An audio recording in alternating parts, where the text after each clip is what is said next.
Bonjour à vous. Merci. Alors, on avait quelques petites questions dues à votre arrivée dans le collège. Donc, en premier, on a pourquoi venez-vous au collège? Alors, notre unité intervenant dans plusieurs collèges et lycées sur demande des établissements, suivant leurs problématiques qu'ils souhaitent aborder avec leurs élèves. Ok, Voilà. donc aujourd'hui c'était le harcèlement. Exactement, le harcèlement. On venait parler du harcèlement aujourd'hui. Ok. Alors, de quelle gendarmerie venez-vous? Alors, je dépends de la maison de protection des familles. Donc, c'est une unité gendarmerie qui se situe à Tours, sur la commune de Tours. On intervient donc dans les établissements scolaires, comme on peut aussi également faire de l'appui judiciaire pour les unités de terrain, donc faire de l'audition de mineurs par exemple, ou l'audition de majeurs. Qu'est-ce qu'est le harcèlement globalement? Alors nous, ce qu'on présente aux élèves, c'est d'une manière où on leur pose justement cette question, et c'est à eux de nous trouver des réponses. Donc on parle vraiment du harcèlement dans le sens où ce sont des propos ou des comportements agressifs, donc envers quelqu'un, de manière répétée, et qui peut être commis par un ou plusieurs personnes, mais surtout qu'il y a des conséquences psychologiques. Voilà. Donc c'est ce qu'on cherche à faire dire aux élèves dans le cadre de notre présentation. Notre prévention. Alors, est-ce que les élèves ont eu beaucoup de questions? Ils étaient renseignés? Alors les élèves donc aujourd'hui de 6e, pour lesquels nous sommes intervenus, étaient très renseignés sur le sujet, notamment sur quoi faire si jamais une personne est victime. Donc notamment contacter des numéros de téléphone qu'ils connaissaient très bien, le 30-20 et le 30-18. Ils ont eu des réponses très pertinentes et des idées vraiment très intéressantes. Le but de notre intervention étant de les faire travailler et échanger sur leurs avis. Leurs avis étaient plutôt du même côté, dans le sens, voilà, ils étaient très informés. Ok. S'il y a une personne qui est victime de harcèlement, qui justement voit que quelqu'un est harcelé, quels sont vos conseils pour ces personnes-là?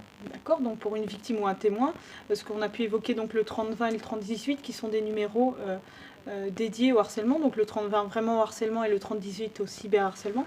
Donc ça, c'est des numéros qui peuvent être dédiés autant pour une victime, un témoin, mais aussi à harceleur, qui se verrait dans une situation et qui souhaite s'en sortir aussi.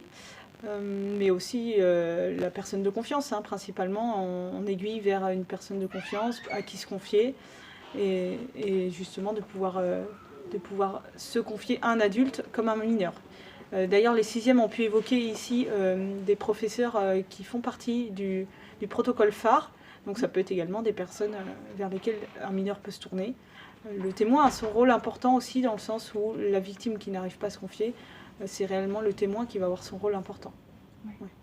Okay. Alors, ils connaissaient un peu la différence entre le harcèlement et le cyberharcèlement? Tout à fait, oui, ils ont très bien su l'expliquer, dans le sens où vraiment le cyberharcèlement se commet sur les réseaux, et ça peut être donc forcément pas de la violence physique, mais donc des diffusions volontaires d'images ou de propos agressifs. Donc ça peut engendrer une personne, mais aussi plusieurs personnes, et engendrer des conséquences tout à fait psychologiques. Ils ont très bien su faire cette différence, oui, tout à fait. Ok, et combien il y a eu de plaintes dues à l'harcèlement cette année? Alors ça, c'est difficile de vous le dire, moi je ne détiens pas les chiffres. Pour autant, ce qu'il faut savoir, c'est qu'actuellement, le procureur de la République, en tout cas à Tours, mais comme partout en France, prend très au sérieux ce type d'infraction.